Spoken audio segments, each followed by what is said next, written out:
Dr. Sarah Chen carefully examined the portrait as part of her research into undiagnosed psychological disorders in Victorian-era families. The photograph, discovered in the medical archives of Massachusetts General Hospital, had been donated along with patient records from the late 19th century. It depicted what appeared to be the epitome of refined Victorian girlhood. The Blackwood sisters posed in an elegant Boston photography studio, arranged with the formal precision typical of upper-class family portraits from 1897. The ornate backdrop featured rich velvet drapes and classical columns, suggesting the family's considerable wealth and social standing. Victoria Blackwood, the elder sister at 16, sat gracefully in an elaborately carved chair. Her dark hair was arranged in the fashionable Gibson girl style, and she wore a sumptuous burgundy velvet dress with intricate lace trim and pearl buttons. Her posture was perfectly erect, her hands folded demurely in her lap, and her expression conveyed the serene confidence expected of a young lady about to enter Boston society. Standing beside her chair was 14-year-old Isabel, dressed in a complimentary gown of deep blue silk with white lace collar and cuffs. Her lighter brown hair was styled with ribbons and small flowers, creating an image of youthful innocence. The sisters' clothing and positioning clearly indicated their family's prosperity and adherence to Victorian social conventions. On the back of the photograph, elegant script noted, "The Blackwood Sisters, Victoria and Isabel, October 1897, in celebration of Victoria's debut season." Dr. Chen, whose research focused on historical cases of family psychological abuse, had learned to look beyond the surface perfection of Victorian portraits. While these formal photographs were designed to project idealized images of respectability and happiness, they sometimes inadvertently captured signs of hidden trauma or dysfunction. Something about this particular portrait troubled her. While Victoria appeared to embody everything parents hoped for in a teenage daughter, there was something in Isabel's demeanor that seemed inconsistent with the joyful celebration the photograph was meant to commemorate. Dr. Chen decided to examine the image more closely, using modern digital enhancement techniques. In her laboratory at Boston University, Dr. Chen scanned the Blackwood sisters' portrait at maximum resolution.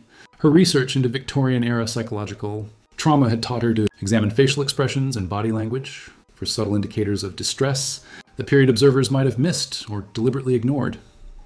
The high-resolution digital image revealed extraordinary detail. Victorian studio photography, when expertly executed, could capture nuances of expression invisible to casual examination. As Dr. Chen systematically analyzed each element of the composition, she began to notice disturbing contrasts between the sisters. Victoria's appearance reinforced the image of a perfect Victorian young lady. Her complexion was clear and healthy, her posture confident, and her slight smile conveyed appropriate dignity and composure.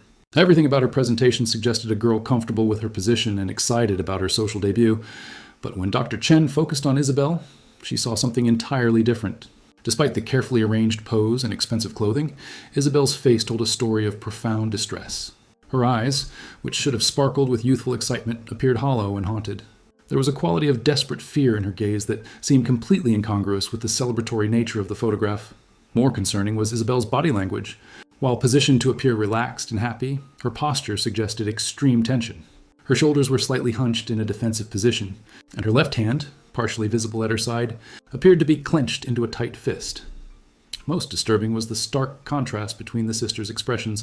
While Victoria displayed serene confidence, Isabel's face showed unmistakable signs of trauma. The same hollow, fearful expression Dr. Chen had observed in historical photographs of abuse victims and asylum patients. The juxtaposition was so striking that Dr. Chen wondered how the photographer or the girl's parents could have failed to notice Isabel's obvious distress. She began searching medical and social records for information about the Blackwood family, suspecting she had discovered evidence of a carefully concealed family tragedy. Dr. Chen's search through Massachusetts General Hospital's historical archives proved immediately fruitful. She discovered extensive medical records for Isabel Blackwood dating from November 1897, just weeks after the portrait had been taken. The file contained documentation of what appeared to be a suicide attempt by a 14-year-old girl from one of Boston's most prominent families. According to the hospital admission records, Isabel had been brought to the emergency ward on November 15, 1897, suffering from severe injuries sustained in a fall from the third-floor window of the Blackwood mansion on Beacon Hill. The attending physician, Dr. Marcus Whitley, had documented multiple fractures, internal bleeding, and what he described as injuries inconsistent with accidental fall. Dr. Whitley's detailed examination notes revealed disturbing evidence of long-term physical abuse. Patient presence with numerous healed fractures of varying ages, he had written, Scarring patterns on torso and extremities suggest repeated injury over extended period. Patient claims injuries resulted from accidents and falls, but evidence strongly suggests systematic physical trauma.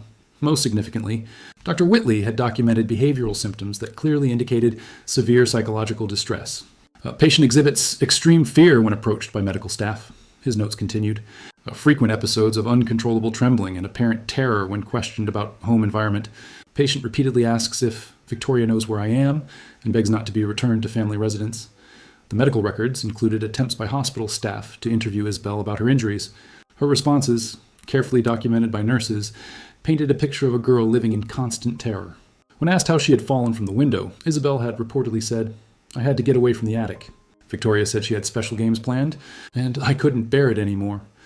Dr. Chen found that hospital administrators had been sufficiently concerned about Isabel's condition to request a consultation with Dr. Edmund Morrison, a physician who specialized in what Victorian medicine termed nervous disorders. His assessment, dated November 20th, 1897, concluded that Isabel was suffering from severe nervous exhaustion brought on by prolonged emotional distress. However, the record showed that before Dr. Morrison could complete his evaluation, Isabel had been discharged into her family's custody at the insistence of her parents, who claimed private physicians could better address her needs. Dr. Chen's investigation into the Blackwood family's handling of Isabel's hospitalization revealed a systematic cover-up designed to protect their social reputation while silencing their traumatized daughter. Through legal documents, social correspondence, and medical records, she uncovered how wealth and social position had been used to conceal evidence of severe family dysfunction. The day after Isabel's admission to Massachusetts General Hospital, the Blackwood family attorney had arrived with legal documents demanding immediate release of all medical records and prohibiting hospital staff from discussing the case with anyone outside the family. The hospital, dependent on donations from wealthy Boston families, had reluctantly complied with these demands.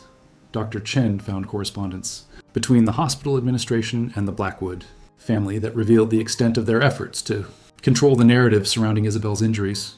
In a letter dated November 18, 1897, hospital director Dr. James Patterson had written to Isabel's father, "While we respect the family's desire for privacy, our medical staff remains concerned about Miss Blackwood's welfare and the circumstances surrounding her injuries." The family's response, preserved in legal files, had been swift and decisive. Within 24 hours, the Blackwoods had arranged for Isabel's transfer to a private sanitarium outside Boston, effectively removing her from any further medical scrutiny or potential questioning by authorities. More disturbing was what Dr. Chen discovered about the family's public explanation for Isabel's absence from Boston society. Social columns from late 1897 reported that Isabel Blackwood had been sent to a finishing school in Switzerland to complete her education in European refinement. Friends and acquaintances had been told that the girl was thriving in her studies abroad and would return to Boston as an accomplished young lady ready for her own social debut. Meanwhile, Victoria had continued her planned debut season without interruption. Society pages from the winter of 1897-1898 were filled with glowing accounts of Victoria's grace, intelligence, and popularity among Boston's elite families. She had been universally praised as the perfect example of well-bred Victorian womanhood. Dr. Chen realized that the Blackwood family had successfully sacrificed one daughter to protect the reputation and social prospects of the other, ensuring that Victoria's debut season proceeded without the scandal that would have resulted from revelations about Isabel's condition. Dr. Chen's research took a crucial turn when she discovered architectural records and renovation documents for the Blackwood mansion that revealed disturbing modifications to the building's third floor. Property records from the Boston City Archives showed that in 1895, the family had commissioned extensive renovations to convert the mansion's attic space into what was described as private recreation rooms for the young ladies. The architectural plans, preserved in the city's building permit files, showed that the attic renovation had included soundproofing materials and reinforced locks on interior doors.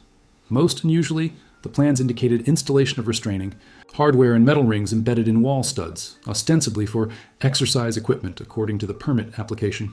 Dr. Chen found the testimony of former Blackwood household staff in legal documents related to a workers' compensation claim filed in 1898.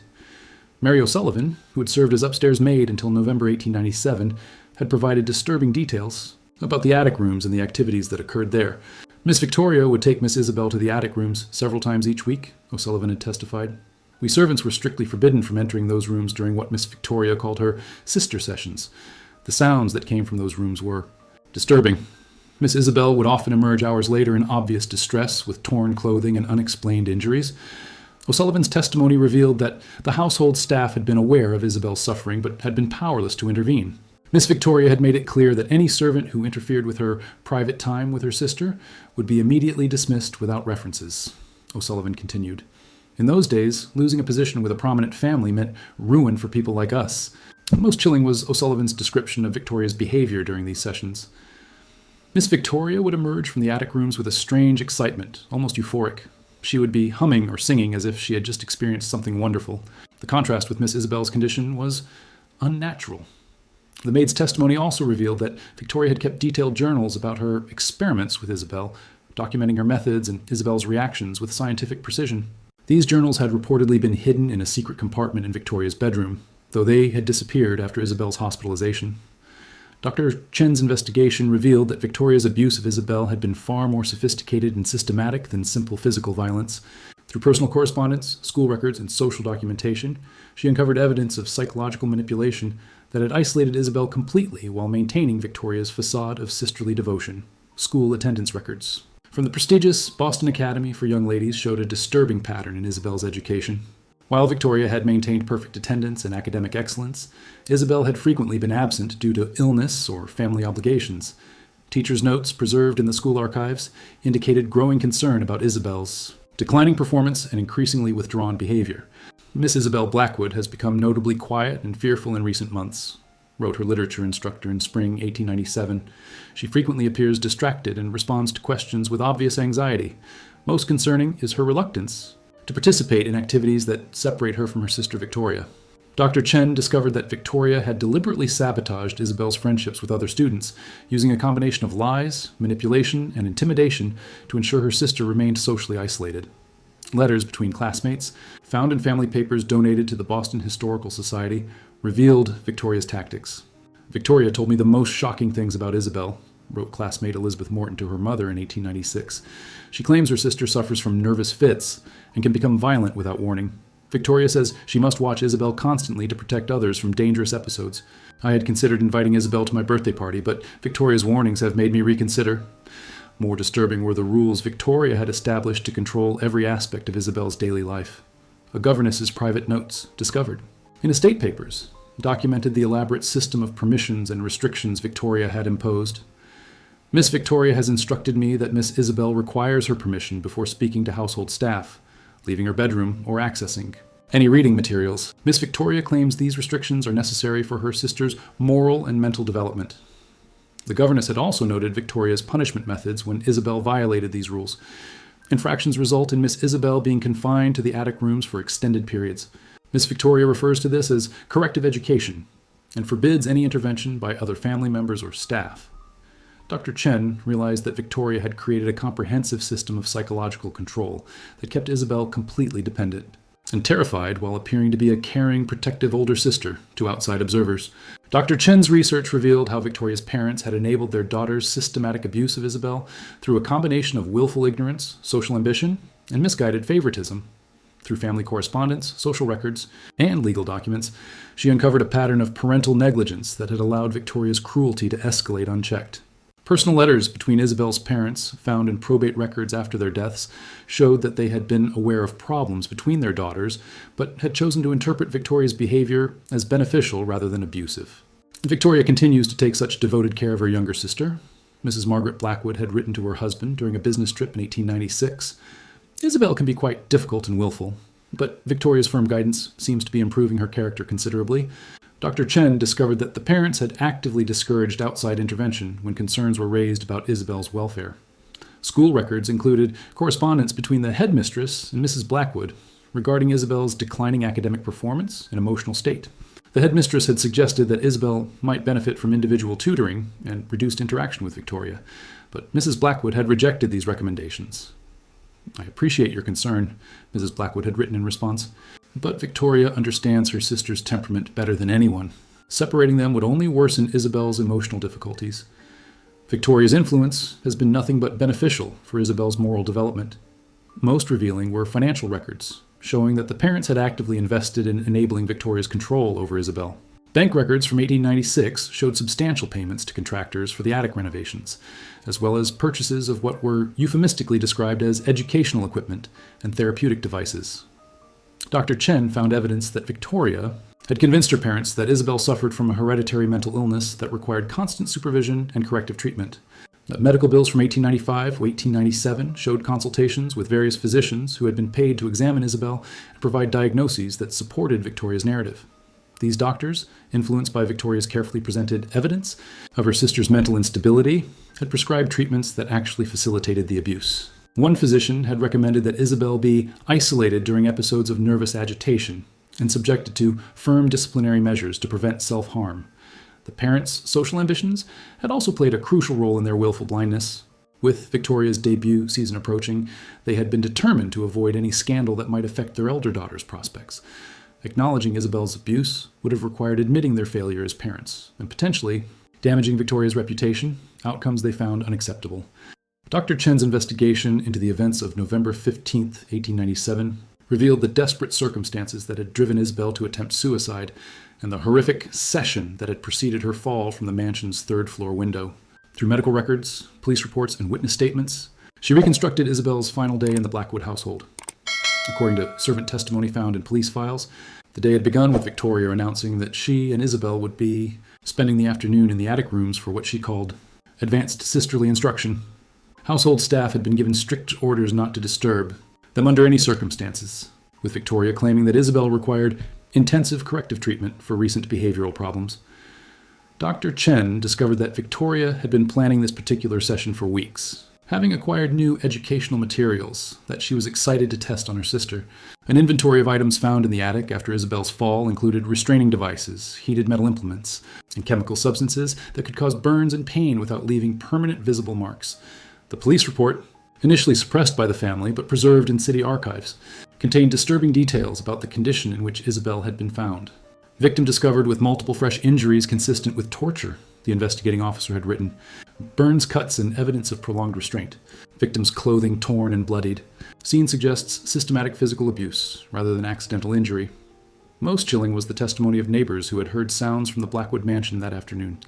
Mrs. Adelaide Thompson, who lived in the adjacent property, had told police that she had heard prolonged screaming and crying coming from the third floor of the mansion, followed by a terrible crash and sudden silence. Medical examination of Isabel immediately after her fall had revealed that she had sustained injuries from both the fall and from whatever had occurred in the attic beforehand. Dr. Whitley's emergency treatment notes documented multiple burn marks, deep lacerations, and evidence of prolonged physical restraint preceding the fall injuries. Perhaps most heartbreaking was Isabel's statement to the first responders, documented by the police sergeant who had arrived at the scene. When asked why she had jumped, victim stated, "Victoria said she'd saved the best games for last, and I knew I couldn't survive them. The window was my only escape." Dr. Chen realized that Isabel's suicide attempt had been an act of desperate courage, rather than mental illness, a 14-year-old girl's final effort to escape systematic torture that had escalated to potentially lethal levels. Dr. Chen's research revealed the elaborate conspiracy that had protected Victoria from consequences while erasing Isabel from public memory. Through legal documents, financial records, and social correspondence, she uncovered how wealth and influence had been used to transform attempted murder into a family medical matter. Within hours of Isabel's hospitalization, the Blackwood family had mobilized an army of lawyers, doctors, and social contacts to control the narrative. Police records show that the initial investigation into suspected child abuse had been abruptly terminated after pressure from city officials who were financially dependent on the Blackwood family's political contributions. The detective assigned to the case, Sergeant Patrick O'Brien, had documented his frustration in personal notes found among his papers after his death. Clear evidence of systematic torture, but orders from above to classify as domestic accident. Family's political connections make thorough investigation impossible. That poor girl's suffering will go unpunished. Dr. Chen discovered that the family had paid substantial bribes to ensure silence from everyone involved in the incident. Hospital staff who had treated Isabel received sudden promotions or generous severance packages, along with legal agreements prohibiting them from discussing the case. The responding police officers were similarly compensated for their discretion. Most disturbing was what happened to Isabel after her brief hospitalization. Rather than receiving proper medical care for her trauma, she had been transferred to a private asylum in western Massachusetts, where she remained hidden from public view.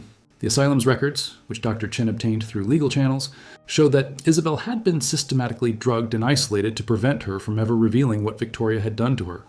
Meanwhile, Victoria had not only escaped consequences, but had been rewarded for her crimes.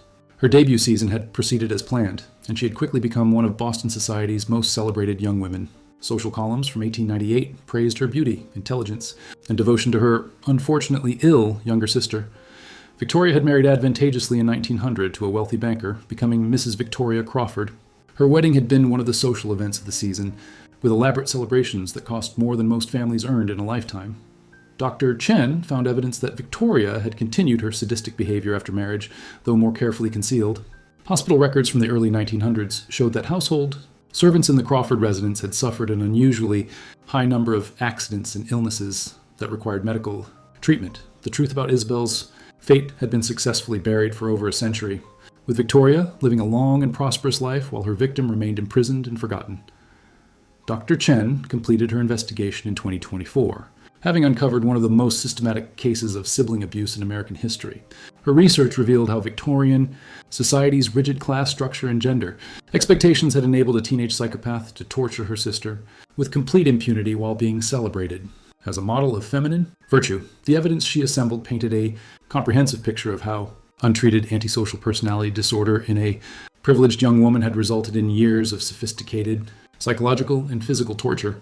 Victoria's behavior had displayed all the characteristics of a developing psychopath: lack of empathy, manipulative intelligence, and the ability to maintain a charming facade while committing horrific acts of cruelty. Dr. Chen's investigation also revealed the broader social failures that had made Isabel's suffering possible. Victorian attitudes toward mental illness, combined with assumptions about feminine nature and family privacy, had created conditions where abuse could flourish undetected and unpunished. Through asylum records, Dr. Chen discovered that Isabel had never recovered from her trauma. She had remained institutionalized until her death in 1934, never again experiencing life outside the controlled environment of medical facilities. Her death certificate listed the cause as chronic nervous exhaustion, Victorian medical terminology for what would now be recognized as severe PTSD and depression. Victoria, by contrast, had lived until 1952, dying peacefully at age 71 as a respected member of Boston society. Her obituaries praised her charitable work and devotion to family, with no mention of the sister whose life she had destroyed. Dr. Chen published her findings in the Journal of Historical Psychology, titling her article, "Behind the Portrait, the Blackwood Sisters and Victorian-Era Sibling Abuse." The research included the enhanced digital analysis of the 1897 portrait, which clearly showed the trauma in Isabel's eyes that had gone unrecognized for over a century. The original portrait now serves as an educational tool at Boston University's Department of Psychology, helping students understand how psychological abuse can be hidden behind facades of respectability and family harmony. The image that once represented the ideal of Victorian sisterhood has become evidence of how societal blindness to family dysfunction can enable the most horrific crimes. Isabel's suffering, captured forever in her haunted expression, stands as testimony to the countless victims of family abuse whose trauma was dismissed, denied, or deliberately concealed by those with the power to help them.